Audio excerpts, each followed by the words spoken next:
1891, at the Reichenbach Falls, near Meiringen in Switzerland, Sherlock Holmes finally closed his account with Professor Moriarty, the most dangerous criminal of his generation.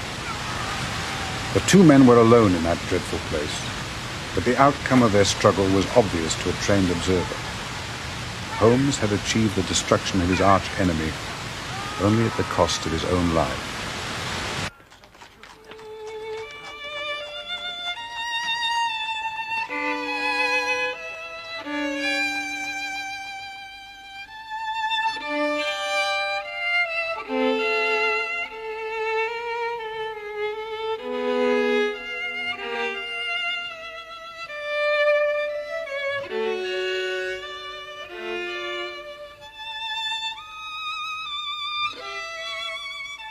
It is now 3 long years since my dear friend plunged to his death.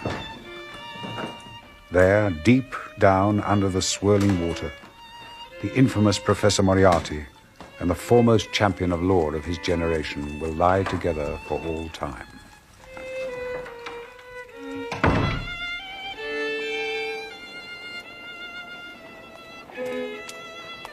Even now, there is hardly a corner of London that does not remind me of my old friend. I never walked down Baker Street, where we shared rooms for so many eventful years, without it reminding me only too keenly of the past, and the loss of one I shall ever regard as the best and wisest man I have ever known.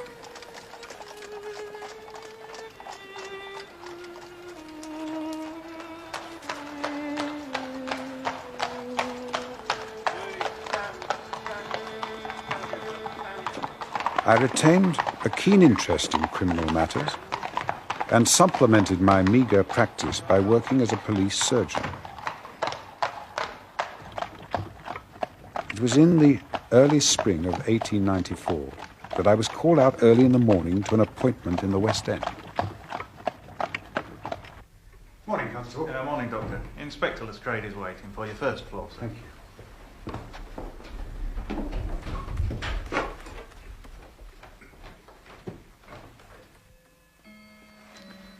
Inspector? Early call, I'm afraid, Doctor. I'm glad to see you.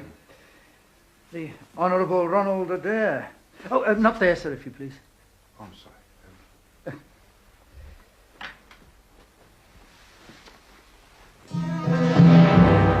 Age 23. A second son of the Earl and Countess of Maynooth. Father, governor of one of the Australian colonies. Mother in London for the winter. Son and daughter living in this house with her. Suicide? Oh, no. No weapon. Oh, this was found on the floor beside the corpse. That's one of those soft-nosed revolver bullets. Horrible things. Yes. Must have gone right through the poor fellow's head. It's unusual, isn't it, for a pistol to have such a velocity? More like a rifle. Yes. Well, it's murder then, Inspector. Oh, yes. Any idea who it was? No. It's early days yet, but this one looks to me as if it could turn out to be a bit of a puzzle. Well, presumably he was, sitting in that chair. I suppose counting that money. Oh, the murderer doesn't appear to have been a thief. Adair had spent the evening playing cards at his club.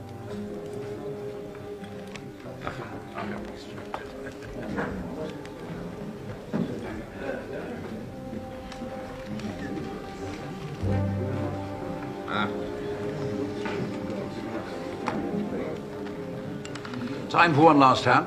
Oh, yes, indeed. Now we can get our revenge. Thank you.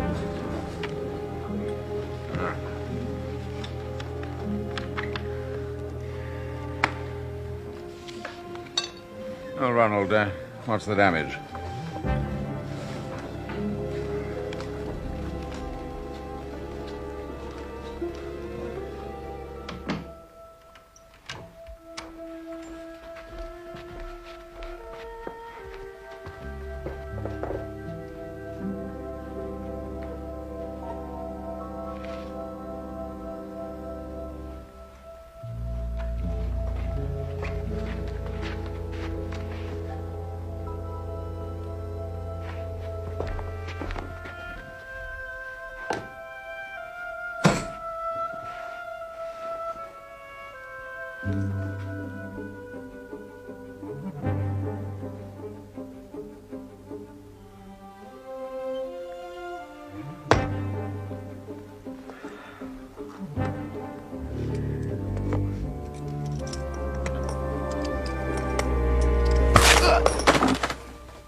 Ronald?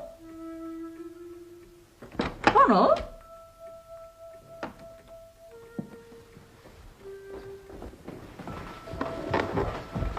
I suppose Mr. Ronald couldn't have gone out again. No, my lady. I heard him come home at about 10:30.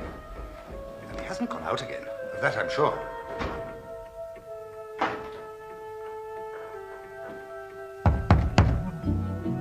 Mr. Ronald. Mr. Ronald, sir. Let's break it down, my lady.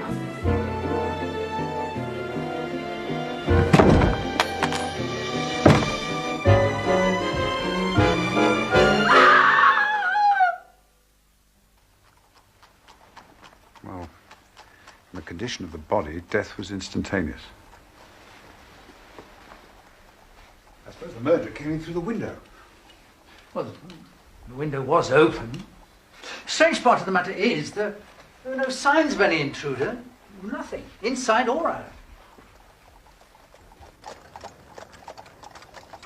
I wouldn't like to climb up here at night. Must have been a monkey. As you say, Doctor, an impossibility. Looks like the murderer had wings. Well, sort of case sort of interested our old friend Mr. Sherlock Holmes. Yes, indeed. What a loss he is, Doctor. Oh, I didn't always approve of his methods, but he was the best amateur there was or ever likely to be. Well, there were times when he even got the better of me. All right, Inspector, if you arrange for our friend to be brought round to the mortuary, I'll conduct an autopsy this afternoon. Yes, indeed, Doctor. Well, see you at the inquest. Till then.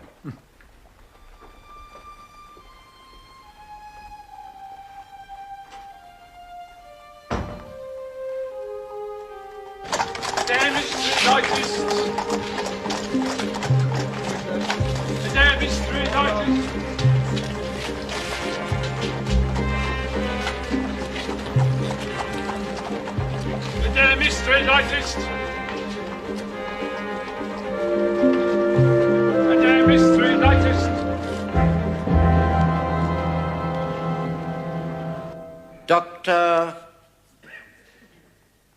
Watson, you are a police surgeon. Yes, sir. You examined the deceased, Ronald Francis Adair, who is the subject of this inquest, and later conducted a post-mortem on the corpse. I did, sir.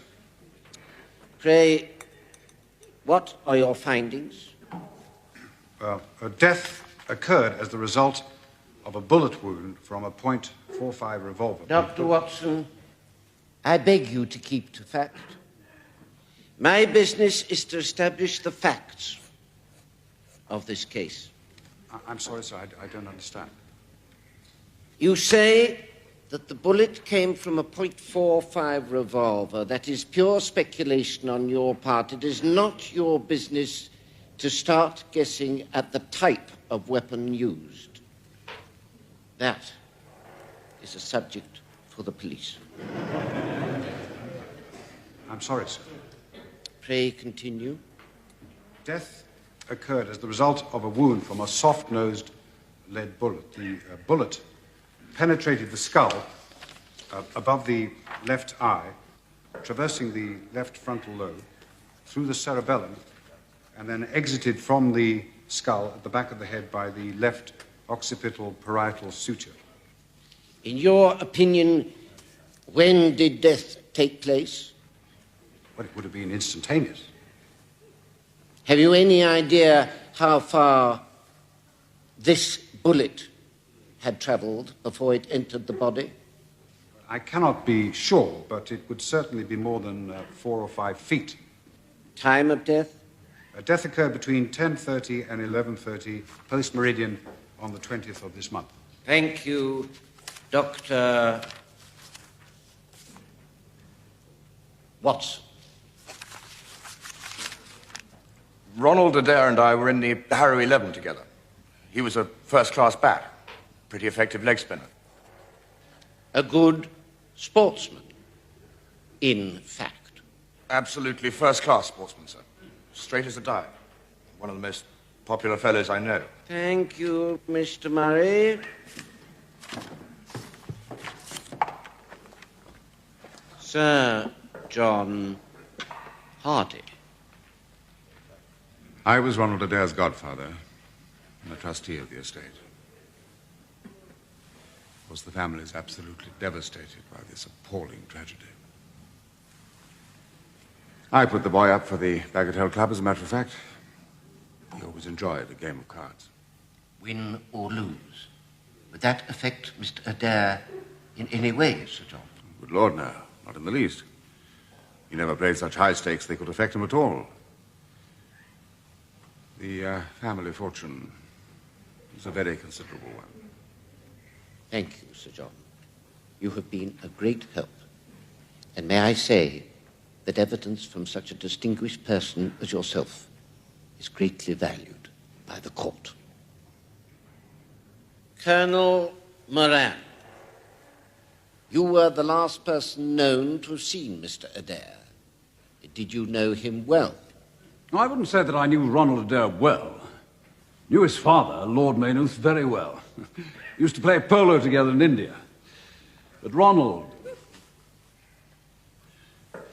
I've seen quite a good bit of him at our clubs over the past few months. We played cards together from time to time. Oh, charming boy. Good manners, intelligent. Matter of fact, he's just the stamp of young fellow I'd like to see joining my old regiment. Did you notice anything unusual about him? Did he seem worried or upset on the last evening you saw him? Not in the least. Quite the opposite, in fact. Have you any idea why someone should choose to murder him? No idea at all. I doubt if he had an enemy in the world. Thank you, Colonel Moran. Inspector Lestrade, would you give me your opinion as to the cause of the Honourable Ronald Adair's death? Yes, sir. Willful murder by person or persons unknown.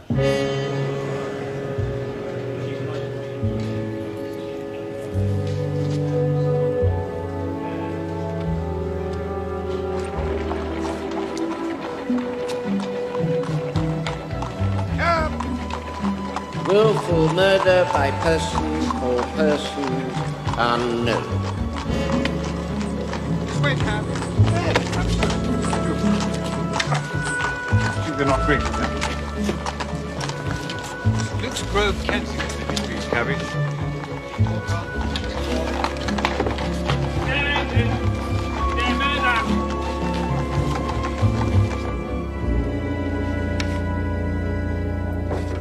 Yes.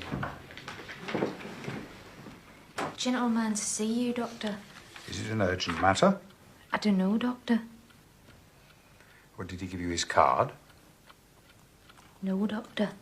Ivy, if I've told you once, I've told you 100 times, my consulting hours are plainly displayed outside. Now, please. Oh, sir. Dr. Watson, is it? Yes, indeed, sir. You may go, Ivy. I am exceedingly busy, sir. Yeah, of course you are, Doctor. Of course you are a man of considerable responsibilities.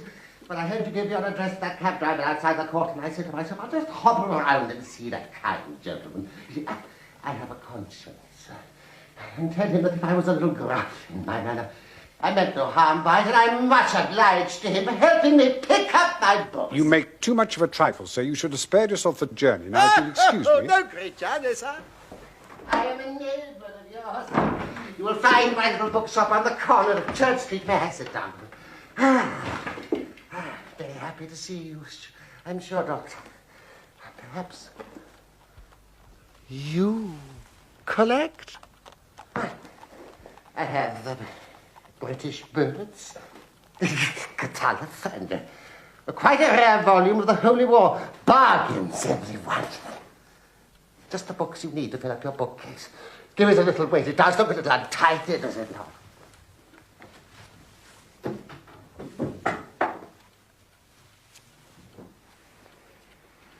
Watson, do you mind if I smoke a cigarette in your consulting room?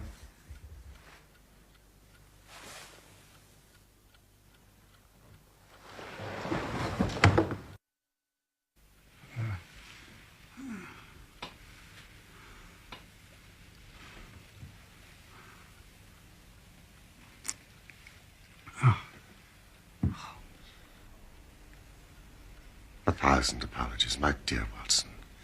I had no idea that you'd be so affected. Is it really you? Can it really be that you're alive? But are you really fit enough to discuss things? I have given you a serious shock by my unnecessarily dramatic reappearance. No. I'm all right. I'm all right. Yes, indeed, Holmes. I can hardly believe my eyes. Good heavens, to think that you, of all men, should be here in my consulting room. Well, being another spirit at least, my dear chap. I'm overjoyed to see you. Sit down.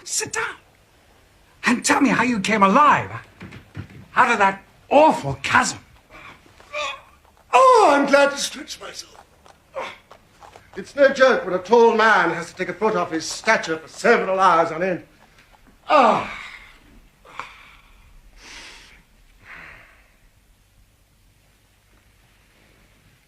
Oh, my dear fellow, we have a hard and dangerous night's work ahead of us. Perhaps it'd be better if I gave an account of the whole situation when that work is finished. No. I'm full of curiosity. I should much prefer to hear now. But you will come with me tonight. When you like, where you like. Ha! Ha! Watson. This is just like the old days. You might have a chance for a mouthful of dinner before we need go. Dinner, of course, but first, you must tell me everything. You sure you're all right? I'm fine. Well, then. About that chasm. I had no serious difficulty in getting out of it for the simple reason that I was never in it. You were never in it? No, Watson. I never was in it. The note that I left on the rock at the Reichenbach Falls was absolutely genuine.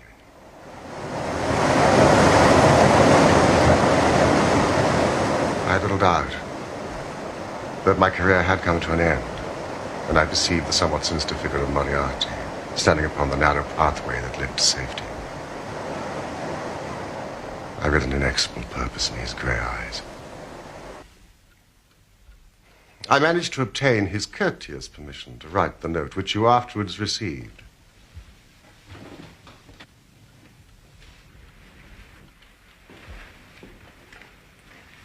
It has remained my most treasured possession. It was a few months later that I read with great interest your description of my death.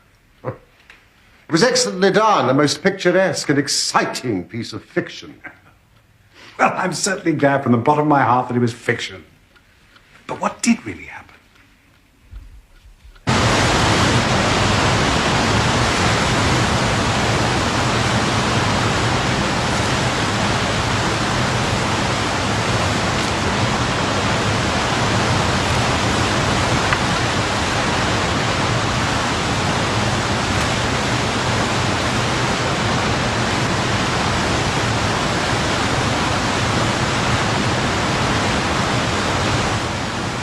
When I reached the ledge, I stood at bay.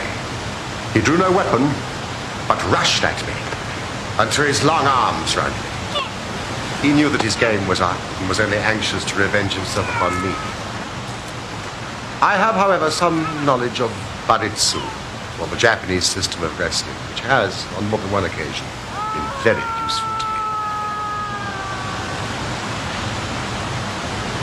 My God.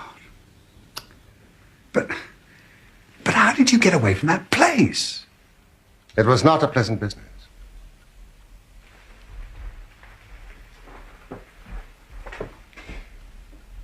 Even as Professor Moriarty disappeared into oblivion, it struck me what an extraordinary lucky chance fate had placed in my way. I knew that at least one of Moriarty's henchmen would seek my demise now, with even keener determination to revenge their dead leader. But if I could convince the world that I too was dead... So I decided to disappear, then and there. Heavens above. But the tracks, Holmes. I saw them with my own eyes. 2 went down the path and none returned.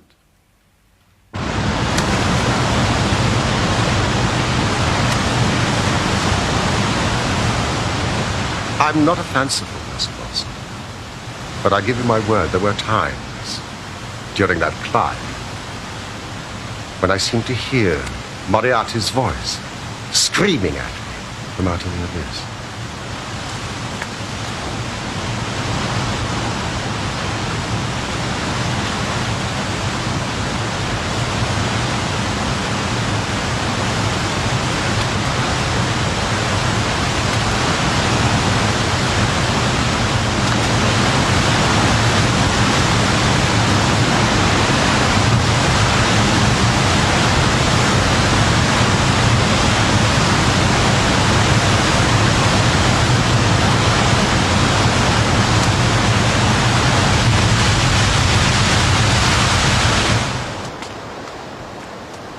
At last I reached a place where I was able to remain unseen.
From my concealed place, I watched you and your followers investigating in the most sympathetic and inefficient manner the circumstances of my death. At last, when you had all formed your inevitable but totally erroneous conclusions, you departed.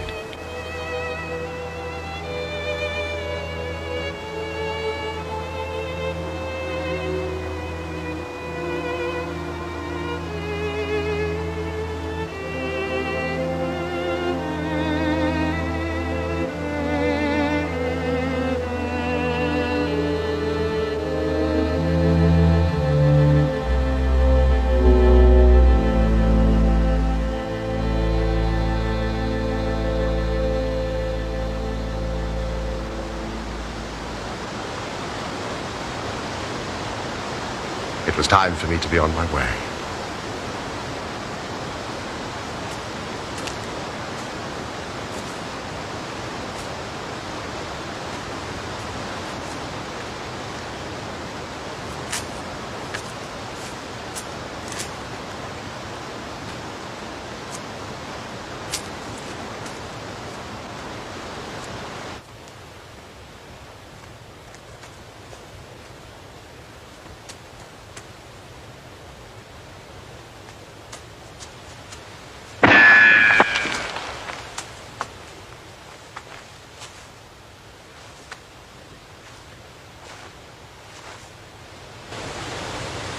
Of course, the meaning of this was obvious. Moriarty had not been alone. A confederate, from a distance, had been witness to his friend's demise and my escape.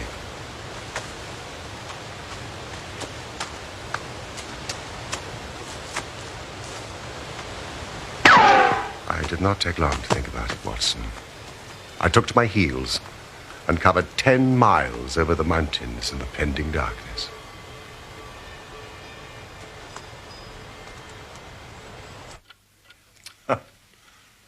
A week later, I found myself in Florence, with the certainty that no one in the world knew what had become of me. I had one confidant, my brother Mycroft. I had to confide in him in order to obtain the money I needed to live. Of course. I owe you many apologies, my dear Watson. But it was all important that it should be thought I was dead.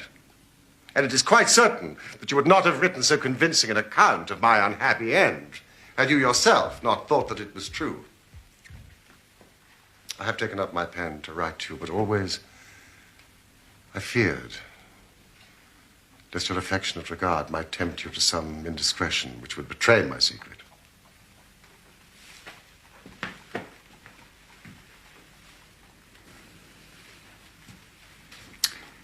I would have thought I was as trustworthy as your brother. Of course you are, Watson.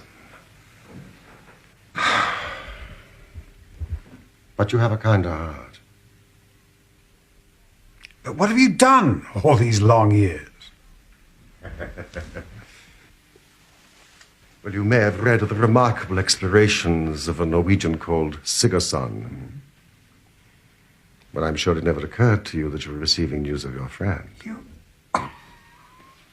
For 2 years, I traveled to Tibet and amused myself by visiting Lhasa and spending some time with the head lama. I then moved to Persia and paid a short but interesting visit to the Khalifa in Khartoum, the results of which I passed on to Lord Kitchener and the Foreign Office, anonymously, of course. You mean you actually saw the palace where Gordon was murdered? It was a sorry sight, a ruin. His blood still upon the staircase. Lately I've been in France, in Montpellier, researching into the coal tar derivatives. Then came the news of this remarkable murder, which not only appealed to me by its own merits, but which seemed to offer some most peculiar personal opportunities. So here I am. Have you been to Baker Street? Yes. I called there this morning in my own person.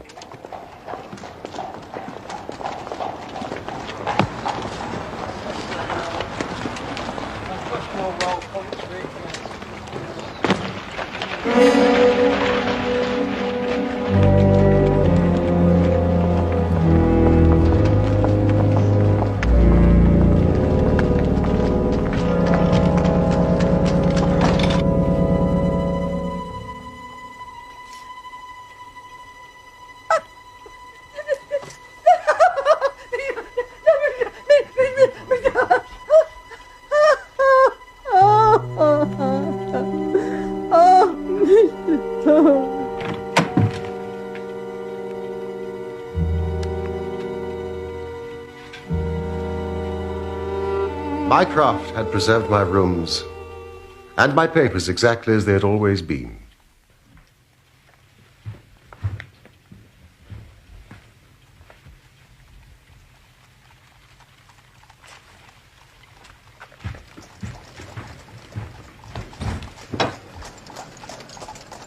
And so it was that I found myself in my old rooms, sitting in my old chair, and only wishing that I could have seen my dear friend Watson sitting in the other chair, which he has so often adored. And so I hope I will be. What a remarkable story.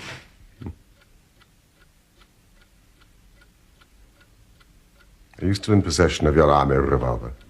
Well, I think I have it somewhere. See that you bring it with you tonight. For I have a piece of work for both of us, which, if we bring to a successful conclusion, will in itself justify a man's life on this planet. I beg you to tell me about it. You will see and hear enough before morning. Watson, may I occupy your couch for a few hours? The sea was exceedingly rough during the Channel crossing, and the prospect of seeing London again and an imminent encounter with one of Moriarty's confederates, plus the added pleasure of seeing my old friend Watson quite prohibited in sleep on the railway train. My dear Holmes, please, my bedroom is at your disposal. No, this will suit me very well. I've had harder beds than this over the past few years.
Do you know where we are?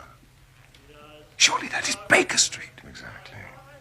We're in the empty house opposite our old quarters. Why are we here? Because it commands such an excellent view of that picturesque pile. Might I trouble you, Watson, to be so kind as to draw a little nearer to the window, taking every precaution not to reveal yourself, and then to look into our old rooms?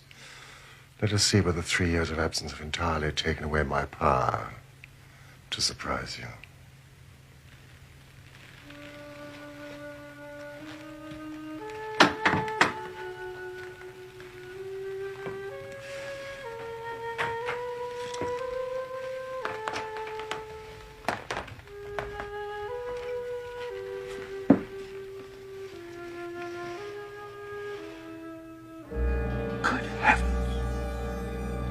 It's marvelous.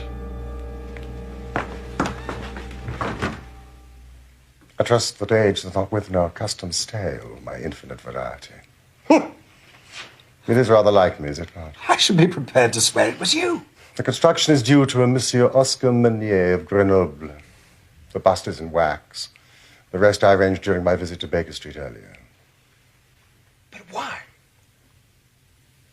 Because I had the strongest possible reason for wishing certain people to believe that I was there when I was really elsewhere. You thought the rooms were watched? I knew they were being watched. By whom? By the one remaining member of that charming society whose leader lies in the Reichenbach Falls. Sooner or later, he believed that I would come back to my room, so he had them watched continuously.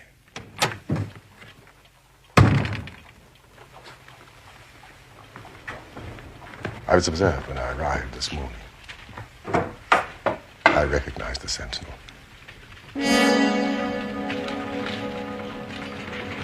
Parker by name. A garrotter by trade. And a remarkable exponent upon the Jewish heart.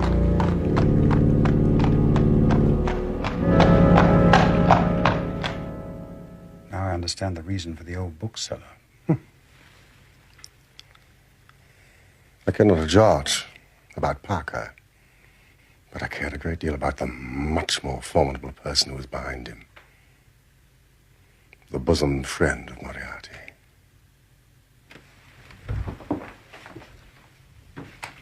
That is the man who is after me tonight. And let us hope that he is also the man who is totally unaware that we are after him.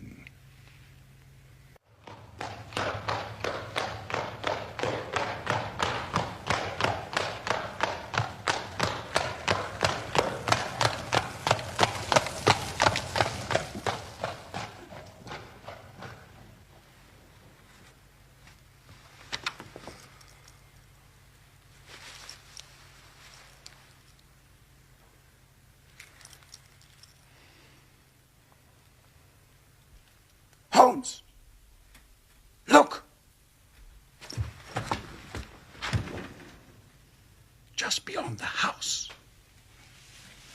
A couple of shady characters in the doorway. Yes, I see them. Shouldn't we do so? No. Holmes. The shadow's moved. Certainly it has moved. I involved Mrs. Hudson. We've been in this room 2 hours, and she has made some change in that figure 8 times, or once every hour.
Mr. Holmes!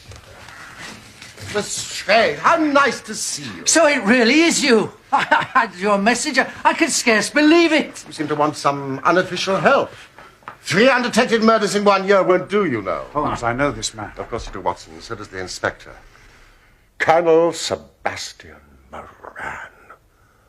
Once of Her Majesty's Indian Army and the best heavy game shot our Eastern Empire has ever produced. I believe I'm correct, Colonel, in saying that your bag of tigers still remains unrivaled.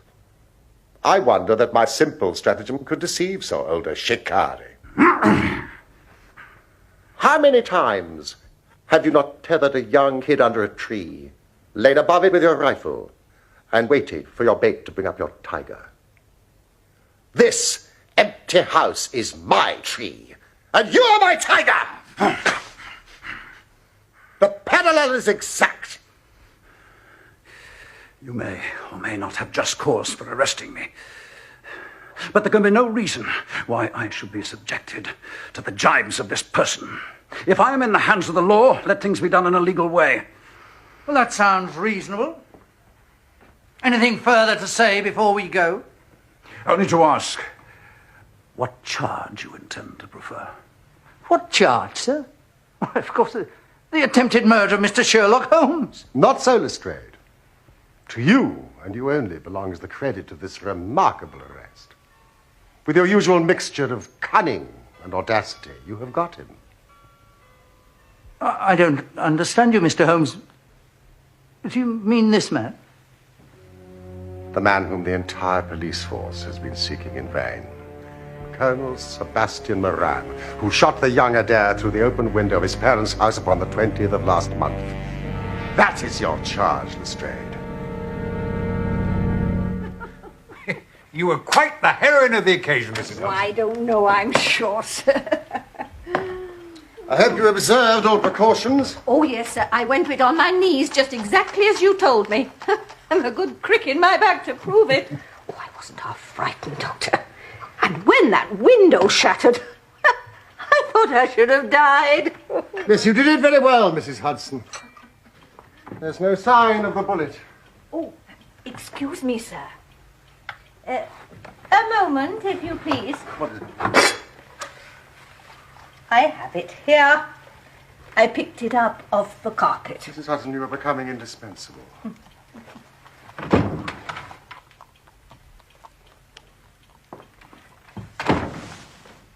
A soft revolver bullet. As you perceive, there's genius in that. For who would expect such a thing to be fired from an air gun? It's no ordinary air gun. No, indeed, a remarkable and unique weapon. Noiseless and of tremendous power. I knew Von Herder, the blind German mechanic, who constructed it to the order of the late Professor James Moriarty. Ha! Watson, look at this. The old shikari's nerves had not lost their steadiness, nor his eyes their keenness. The results are appalling. Yes, indeed. Had you heard of the name Moran before Adair's murder? No, I had not. Well, well, well. Such is the price of fame. Would you be so kind as to hand me down my L to M index? Of biographies, Watson. My list of M's is a fine one. Mind you, Moriarty's name is enough to make any letter illustrious. I seem to remember Morgan, the poisoner. Merridew of abominable memory. And there was Matthews, who knocked out my left canine in Charing Cross Station. There is our friend of last night. Moran, Sebastian, Colonel, son of Sir Augustus Moran, once British Minister to Persia, educated Eton, Oxford, blah, blah, blah, blah. Served in Jawaki campaign, Afghan campaign, Sherpa, Kabul, mentioned in dispatches. The second most dangerous man in London. This is astonishing, Holmes. This is the career of an honourable soldier. It's true. Up to a certain point, he did well. You know, there are some trees, Watson, which grow to a certain height and then suddenly develop some unsightly eccentricity. You will often find it in humans. Whatever the cause, Moran began to go wrong. Without an open scandal, he still made India too hot to hold him. He retired, came back to London, where again he acquired an evil name. It was about this time but he was sought out by Professor Moriarty. When we were in Switzerland, Watson, Moran followed us with Moriarty, and it was undoubtedly he who gave me those evil 5 minutes above the Reichenbach Falls. Well, now I can understand why you disappeared. With a fellow like this free in London, your life would not have been worth living. All I could do was wait and watch the criminal news, knowing that if I was patient, sooner or later he would make a mistake. When I heard of the murder of Ronald Adair, I knew that at last my chance had come. Knowing what I did, was it not certain that Colonel Moran had done it? He played cards with the lad, followed him home from his club, and shot him through the open window from the rooftop opposite.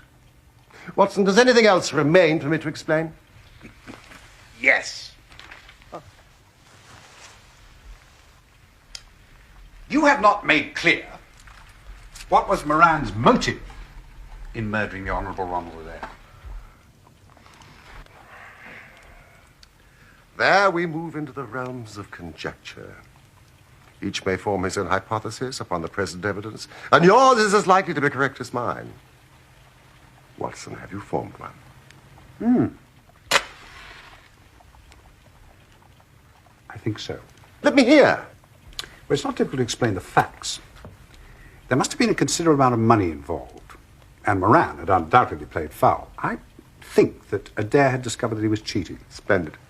Very likely he spoke to him privately and threatened to expose him, Moran, unless he voluntarily resigned membership of his club and promised not to play again. Watson, this is excellent. Exclusion from his club would mean ruin to Moran, who lived by his ill-gotten card games. Therefore, he murdered Adair. Will it pass? I think, without doubt, that you have hit upon the truth. Anyway, it'll be verified or disproved at the trial. Meanwhile, come what may, Colonel Moran will trouble us no more. And the famous air gun of von Herder will embellish the Scotland Yard Museum. Come in.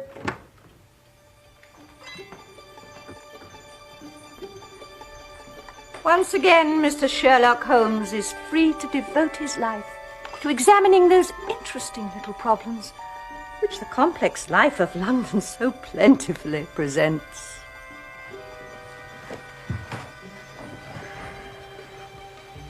Mr. Sherlock Holmes.